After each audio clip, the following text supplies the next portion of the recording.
Hi hello నమస్తే welcome to our channel. Present Jubilee hills by election అయితే హోరాహోరీగా ప్రచారం నడుస్తూ ఉంది. ఇంకా 5 రోజులు మాత్రమే సమయం ఉంది. సో ఒక పక్క బీఆర్ఎస్ బీజేపీ మరి ఇంకొక పక్క కాంగ్రెస్ అండ్ కొంతమంది ఇండిపెండెంట్ క్యాండిడేట్స్ కూడా ఉన్నారు. ఒక సైడ్ చూసుకుంటే మాత్రం నిరుద్యోగులు కూడా ఇండిపెండెంట్ గా పోటీ చేస్తూ ఉన్నారు. మరి ఇక్కడ జూబ్లీ హిల్స్ ఉన్నటువంటి వాళ్ళని ఒకసారి అడిగి తెలుసుకుందాం. ఇక్కడ ఏ పార్టీ గెలిచే అవకాశం ఉంది, ఏ పార్టీకి మెజారిటీ ఓట్లు వచ్చే అవకాశం ఉందో ఇక్కడ ఉన్నటువంటి స్థానికులను అడిగి తెలుసుకుందాం. నమస్తే అన్న. నమస్కారం. సో ప్రజెంట్ ఈ జూబ్లీ హిల్స్ లో ఏంటంటే బై ఎలక్షన్ అనేది ఇంతకుముందు దుబ్బా కావచ్చు, వేరే ప్లేసెస్ లో అట్లాంటి హోరాహోరీగా పోటాపోటీగా ఇక్కడ పార్టీల మధ్య కూడా పోటీ నడుస్తా ఉంది. సో ఏ పార్టీకి అధికంగా ఓట్లు వచ్చే అవకాశం ఉన్నట్లు మీకు అనిపిస్తా ఉంది, అంటే మీ అభిప్రాయం ఏం చెప్తారు? ఇక్కడ ఏంటంటే జూబ్లీ హిల్స్ లో గతంలో బీఆర్ఎస్ అభ్యర్థి మాగంటి గోపీనాథ్ అందరికి తెలిసిన విషయమే, ఎమ్మెల్యే గారు అతనే ఉన్నాడు. కాకపోతే ఏంటంటే ఇప్పుడు ఉన్న పరిస్థితిలో కాంగ్రెస్ ప్రభుత్వము అధికారంలో ఉన్నది. ఇప్పుడు ఉన్న 3 సంవత్సరాల్లో అధికార పార్టీ అయితే కాంగ్రెస్ తప్పకుండా ఉంటది. కాబట్టి ఇప్పుడు అభ్యర్థిని మనం నవీన్ యాదవ్ అయితే గెలిపించుకుంటే లోకల్లా అధికార పార్టీ ఉంది. నవీన్ గెలిపించుకుంటే ఏమైందంటే మనకి 3 సంవత్సరాల్లో కొంత మెరుగు జూబ్లీ హిల్స్ ఇప్పుడు ఏంటంటే అన్ని రోడ్లు కానీ మీరు చూస్తున్న డ్రైనేజ్ సమస్య కానీ చాలా సమస్యలు, అన్ని చిన్న ఇరుకు గదులు, అన్ని రోడ్లు ఉండి కూడా చాలా సమస్యలు ఉన్నాయి జూబ్లీ హిల్స్ కాన్స్టిట్యున్సీ లో. ఈ ప్రాబ్లం పోవాలంటే ఈ 3 సంవత్సరాలు అధికార పార్టీ ఉంది కాబట్టి ఖచ్చితంగా నవీన్ యాదవ్ గెలిపించుకుంటే ఈ సమస్య తీరుతుందని మేము సంతోషం. అయితే ఇప్పుడు ఆల్రెడీ రాష్ట్రంలో కాంగ్రెస్ ప్రభుత్వం ఉంది, రేవంత్ సర్కార్ ఉంది. అటు రాష్ట్రంలో ఎక్కడో అభివృద్ధి పనులు జరగట్లేదు, వాళ్ళు ఇచ్చినటువంటి హామీలు అవ్వచ్చు, పథకాలు అవ్వచ్చు, ఎక్కడ కూడా అమలు కావట్లేదు సరిగ్గా. మరి ఇప్పుడు మళ్ళీ ఇక్కడ ఉన్నటువంటి అభ్యర్థిని నవీన్ యాదవ్ ని గెలిపిస్తే ఈ ప్రాంతం కూడా అట్లనే అభివృద్ధి చెందకుండా ఉండే అవకాశాలు ఉన్నాయి అని చెప్పి అంటా ఉన్నారు. ఏం చెప్తారు? అట్లా ఏముండదు, ఎందుకంటే 2 సార్లు కూడా ఇక్కడ బీఆర్ఎస్ ఎమ్మెల్యేనే గెలిచింది కాబట్టి ఈసారి ఖచ్చితంగా ఒకసారి ప్రజలు కూడా చూద్దాము. మార్పు అనేది సహజం, అందరికి మనం ఇచ్చి చూడాలి. ఈసారి మార్పు మనం ఇచ్చినట్టయితే 3 సంవత్సరాల సమయం అవుతుంది. 3 సంవత్సరాల్లో వాళ్ళు ఏం డెవలప్ అయిపోతే మళ్ళీ నెక్స్ట్ వచ్చే ఎలక్షన్ లో కూడా గుణపడడం తప్పదు. కాబట్టి ఈ 3 సంవత్సరాల్లో ఖచ్చితంగా నవీన్ యాదవ్ గెలిపిస్తామని అనుకుంటున్నాము. గెలిపించి కూడా రేపు ఏమైతే అంటే అధికారంలో సీఎం రేవంత్ రెడ్డి గారు ఉన్నారు కాబట్టి రేవంత్ రెడ్డి గారిని నవీన్ యాదవ్ ఎమ్మెల్యేగా పోయి గట్టిగా అడుగుతాడు. 3 సంవత్సరాలు నాకు పాపం కట్టిర్రు, ఇక్కడ నన్ను గెలిపించారు, ఇక్కడ ప్రాంతం కూడా వెనుకబడి ఉన్నది కాబట్టి 3 సంవత్సరాలు నాకు సమయం ఇస్తే రానులో మళ్ళీ అప్పుడు పీజీఆర్ ఎట్లా కాంగ్రెస్ ఉందో అలాగే కాంగ్రెస్ ఎప్పటికి కూడా ఉంటది. కాబట్టి ఖచ్చితంగా డెవలప్ చేయాలనే ఆలోచన ఉంటది. ఇది ఒకసారి అయితే ఖచ్చితంగా మేమైతే ఈసారి కాంగ్రెస్ కి వేద్దామని అనుకుంటున్నాము. సో ఇప్పుడు మీరు అంటే నవీన్ యాదవ్ అనే ముఖ్యంగా నవీన్ యాదవ్ అంటా ఉన్నారు కదా, సో నవీన్ యాదవ్ ని చూసి ఓటేస్తున్నారా, లేదంటే అటు రాష్ట్రంలో కాంగ్రెస్ సర్కార్ ఉంది కాబట్టి దానికి చూసి ఓటేస్తున్నారా అంటే ఏం చెప్తారు మీరు? రాష్ట్రంలో కాంగ్రెస్ సర్కారును మొదటి ప్రాముఖ్యత కాంగ్రెస్ సర్కారును చూస్తున్నాము. రెండోది ఏంటంటే నవీన్ యాదవ్ కూడా ప్రతి గల్లీలో కూడా చిన్న సమస్యలు ఉన్నా ఏదున్నా కూడా ఆయన ఎప్పుడు ఎల్లవేళలో అందరికీ మామూలు జనాలకైతే ఎల్లవేళలో ఉంటుండ్రు, అందుబాటులో ఉంటుండ్రు. ఆయన గెలిచినా గెలవకుండా 10 సంవత్సరాల నుంచి అయితే నిరుపేదలకు ఏదైనా ఆపద అయితే మాత్రం వచ్చి సాయం చేస్తుండు కాబట్టి ఆయన ఎప్పుడు మా అందులో తిరుగుతున్నాడు. అందుకోసం కూడా ఆయన యువత కాబట్టి ఒకసారి ఖచ్చితంగా యువతకు కూడా ఛాన్స్ ఇవ్వాలనే ఆలోచనతో. మీరు చెప్పండి ఏంటి ఇప్పుడు అంటే ఈ నవీన్ యాదవ్ అంటే అతని బ్యాక్గ్రౌండ్ అవ్వచ్చు, గత కొన్ని సంవత్సరాలు కూడా అతను కరెక్ట్ గా లేరని చెప్పి మరి ప్రతిపక్షాలు అవ్వచ్చు, లేకుంటే సోషల్ మీడియాలో అవ్వచ్చు చాలా వరకు ట్రోల్ జరుగుతున్నాయి. ఏం చెప్తారు? ఇది ప్రతిపక్షాలు చేసే ఆరోపణలు మాత్రమే, కానీ ఆ గ్రౌండ్ లెవెల్కి పోతే పేదోళ్ళకి ఏం చేస్తాడు ఏందనేది పేదోళ్ళని అడిగితే చెప్తారు. ఇది ప్రతిపక్షాల కుట్ర, వాళ్ళు ఏదో బట్టగాల్చి మీదేసినట్టు మాట్లాడతారు.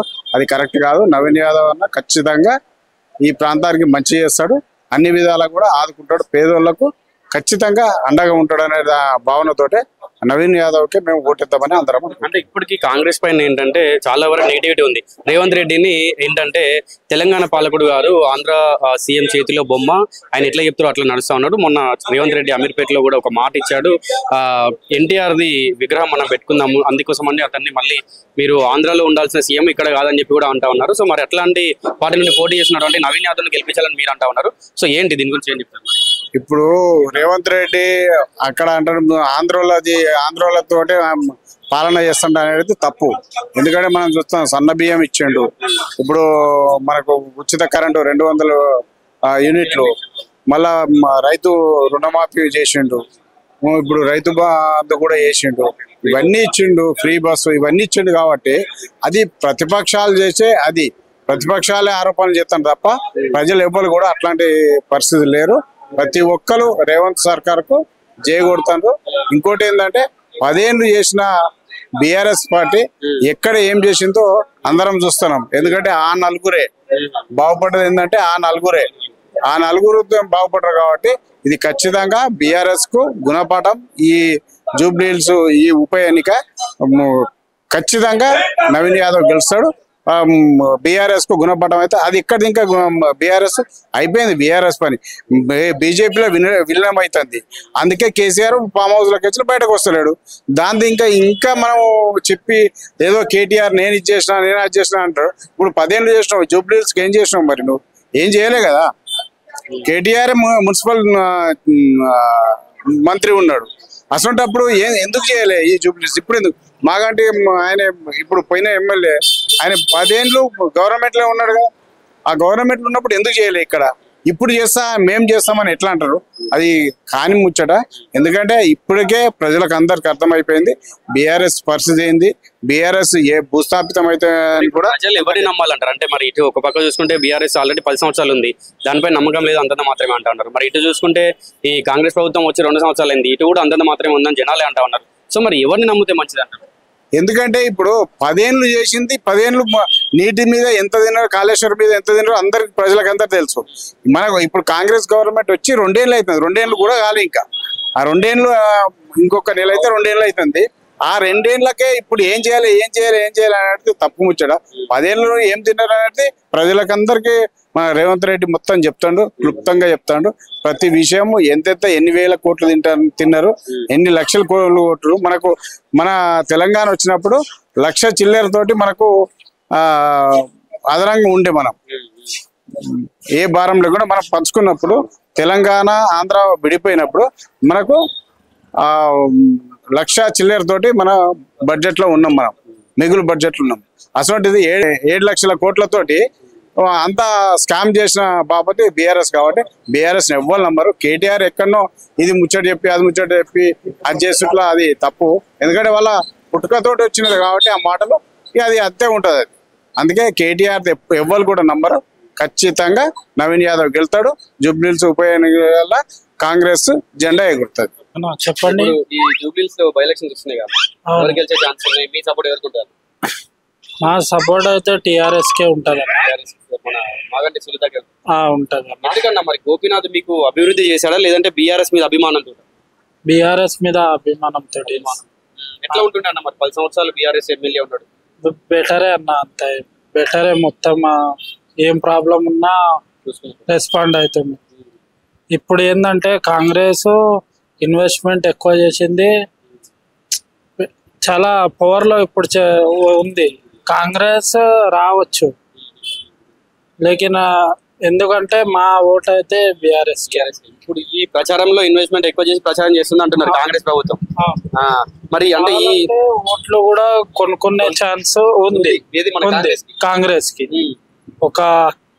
ఇప్పుడు ఎవరైనా ఇస్తాడు 1000-2000 ఓటుకి, ఒక 2-3 వేలు ఎక్కువ ఇచ్చి కూడా కొనుక్కునే మొత్తం పవర్ ఒక గ్రూప్ చేసిండు అన్న.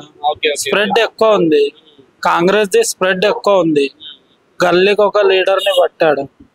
గెలవడం తప్ప గెలిచే ఛాన్సెస్ 70% కాంగ్రెస్ కే ఉంది. లేకిన్ అభిమానంతో వేసేవాళ్ళు బీఆర్ఎస్ మాత్రమే. అంటే బీఆర్ఎస్ నమ్ముకొని బీఆర్ఎస్ కార్యకర్తలు బీఆర్ఎస్ కే ఓటేస్తారు. అందరు కాంగ్రెస్ అని చెప్పినా మనసుతోటి బీఆర్ఎస్ కే వేస్తారు.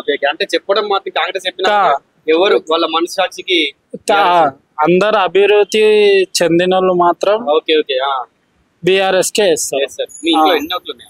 ఉన్నాయన్న ఒక 6 members. 6 ఉన్నారు. 6 మీరు బీఆర్ఎస్ 6 బీఆర్ఎస్. ఇప్పుడు బీఆర్ఎస్ గవర్నమెంట్ లో ఉన్నప్పుడు మీకు అంటే వాళ్ళ చేతిలో పథకాలు కావచ్చు, పింఛన్లు కావచ్చు, ఇట్లాంటి ఏమైనా వచ్చినాయన్న మీ ఇంట్లో వాళ్ళకి? వచ్చాయన్న, వచ్చాయి. మా మీరు లబ్ధి పొందిలు కాబట్టి. అవును, బీఆర్ఎస్. అవును, ఓకే అన్న. మీరు మరి మీ ఇంట్లో వాళ్ళకి చెప్పారా మనందరం బీఆర్ఎస్ వాళ్ళందరూ కూడా? అది ఎంత అయినా కాంగ్రెస్ అంటామన్నా బీఆర్ఎస్ కే మన ఓటు. ఎంత పవర్ ఉన్నా బీఆర్ఎస్ మనసుతో వేస్తాం కదా అది. ఓకే, అంటే ఇప్పుడు కాంగ్రెస్ వచ్చే వాళ్ళు ఈ ఓట్లు కొనుక్కున్నా కూడా మనసాక్షిగా నచ్చింది మాత్రం బీఆర్ఎస్ కే వేస్తారంటారు. కొంతమంది ఏమనుకుంటారో ఏం లేదు అన్న, కాంగ్రెస్ కి ఓటు వేద్దామని అనుకుంటున్నారు, మాత్రం పవర్ ఎక్కువ యూజ్ చేస్తున్నారు. కాంగ్రెస్ నుంచి పవర్ ఎక్కువ వస్తుంది, బీఆర్ఎస్ ది తగ్గింది. ఇప్పుడు ఈ నవీన్ యాదవ్ గురించి ఏం చెప్తారన్న? నవీన్ యాదవ్ అంటే ఈ లోకల్ లీడర్ అంటా ఉన్నారు. మరి కొంతమంది ఏమో ఆయన బ్యాక్గ్రౌండ్ మంచిది కాదు, ఆయన ఒక రౌడీ షీటర్ అని కొంతమంది అంటున్నారు. కొంతమంది ఏమన్నారంటే లేదు ఆయన లోకల్ క్యాండిడేట్, మేము నవీన్ యాదవ్కే ఓటేస్తామని ఆయన కొంతమంది అంటారు. మీరేం చెప్తారు? లీడర్ అయితే మంచి లీడరే ఉండొచ్చు అన్న, ఇంత అయితే మంచితనంగా ఏదైనా బెస్ట్ ఆఫ్ ఆల్ మంచిగా చేసిండు అన్నట్లు నేనైతే వినలేదు. నేను వినలేదు, చూడలేదు. లీడర్ అయితే ఇసుగూడకి బెస్ట్ లీడర్ అని విన్నాను, అంతేగాని ఏం కనిపించలేదు. ఇప్పుడు ఇకపై ఏమవుతుంది అనేది మనకు చెప్పనికి. మీరు బీఆర్ఎస్ కి కాకుండా బీజేపీకి ఓటేసే ఛాన్స్ ఏమైనా ఉన్నాయా? బీజేపీ ఇప్పుడు లేదన్న, తర్వాత ప్లానింగ్ అది. ఈ ఛాన్స్ అయితే టిఆర్ఎస్. ఎందుకు మరి సునీతకి అంటే ఇప్పుడు మాగంటి గోపీనాథ్ చనిపోయారు కదా, ఆ ఒక ఏమంటారు సానుభూతి తోటి వేస్తున్నారా లేదంటే ఎట్లా? గోపీనాథ్ మీద మంచితనంగా వేస్తున్నాం. గోపీనాథ్ ఎట్లా ఉంటున్నాను? మంచిగానే ఉండే అన్న, బెటర్ ఓకే, బెటర్ ఉండే. ఇప్పుడైతే పవర్ ఎక్కువ ఉందని కాంగ్రెస్ కి అందరు అనుకుంటున్నారు, ఏమవుతుంది అనేది తెలియదు. 40% టిఆర్ఎస్ కి ఉంది, 70% కాంగ్రెస్ కి. మనస్తత్వం ఎవరైనా ఆలోచించి మళ్ళా టిఆర్ఎస్ కి వేసిర్రు అనుకో, మళ్ళీ మన గెలుపు మనకుంటాం. ఓకే అన్న, థ్యాంక్ యూ.